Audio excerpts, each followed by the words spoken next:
விஜய் வந்து அன்னைக்கு தைப்பூசத்துக்கு வாழ்த்து தெரிவிச்சிருக்காரு, எப்படி சார் பாக்குறீங்க? அண்ணா எங்க வீட்டுல இருக்கிற அக்கா வாழ்த்து தெரிவிச்சாங்க, தோட்டத்துல வேலை பார்க்குற அண்ணன் வாழ்த்து தெரிவிச்சாங்க. அதில் விஜய் அவர் வாழ்த்து தெரிவிச்சா மட்டும் பெருசா? லட்சக்கணக்கான மக்கள் மண்டி போட்டு பழனி மலை மேல ஏறுறாங்க, 48 நாள் விரதம் இருந்து ஏறுறாங்க, மண் சோறு சாப்பிட்றாங்க, ரோட்டுல அங்க பிரதட்சணை, தார் ரோட்ல அங்க பிரதட்சணை பண்றாங்க.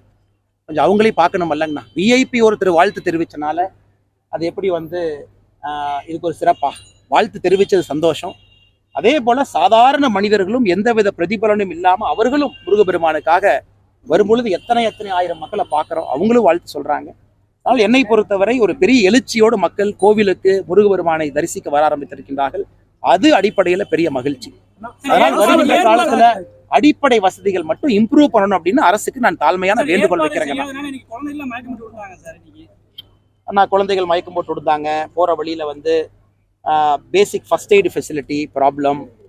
அதே நேரத்தில் வருகின்ற பாதை தாராபுரத்துலேருந்து நீங்கள் பார்த்தீங்கன்னா மக்கள் எப்படி நடந்து வர்றாங்கன்னு பாருங்கள். பாதையெல்லாம் சுத்தப்படுத்தாமல் ரோட்டு மேலே சைடில் எப்படி நடந்து வர்றாங்க. எங்கேயாச்சும் டாய்லெட் போனோம்னா ஒதுக்குப்புறத்தில் ஒரு பெண் எங்கே ஒதுங்குவாங்க?